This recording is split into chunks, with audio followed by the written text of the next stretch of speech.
Hello everyone, and in this video we're going to talk about some very rare pouches made for the home front. Now I say these are quite rare because they are, and once you do find them they are very expensive. These are HomeGuard pouches, and I'm going to talk about their prescribed contents and the features. So without any further ado, let's jump right into it. So here is a pair of HomeGuard pouches. Now of course, as you can see, this pouch here is empty. This one is somewhat packed out with the contents that would be available to our home guardsmen.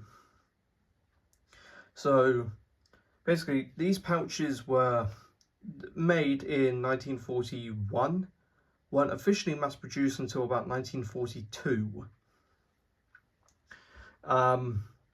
But of course, with HomeGuard units, HomeGuard had a whole variety of mixed equipment. It was mainly a mix of mainly a mix of canvas and leather. The 1903 pattern water bottle was leather. The 1903 pattern belt was leather. The 1939 pattern bayonet frog, leather. And the only things were made of canvas were the pouches, the braces from 1937 pattern, and the belt slider to attach the braces. So, what makes these rare? Well, simply because the HomeGuard had these from about 1942 to 44. And of course, their design is so unique because they are literally a rectangle.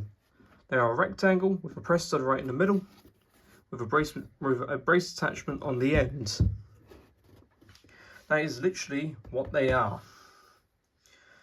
Like I said, these are a pair.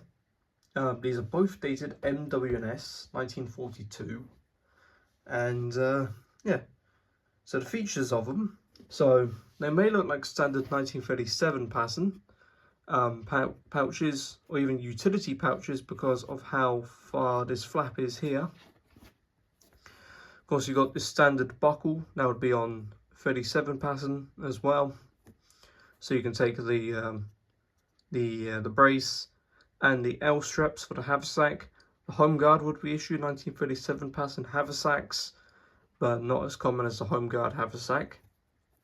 Of course, you've got the little loop where you pass the brace through, and it goes behind the belt.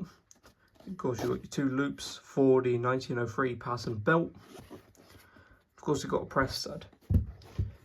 Now, of course, the contents for these, no one really knows the contents for them.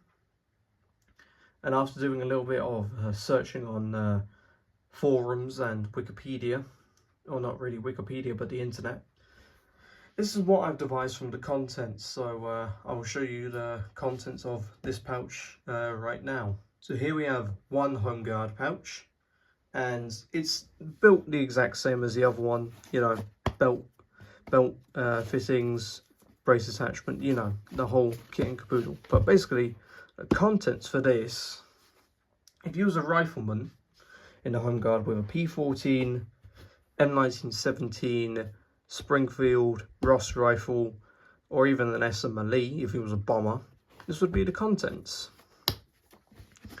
So the contents would be this. You would have a bandolier full of 50 rounds of .303 caliber ammunition, or .300 for the M1917 or Springfield. I've got .303 in here.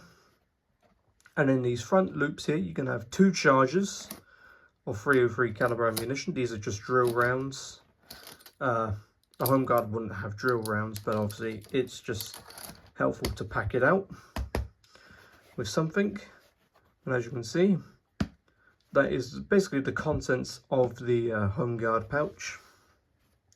The contents would also be, if you had a BAR and you was a patrolman, you would have one spare BAR magazine. One.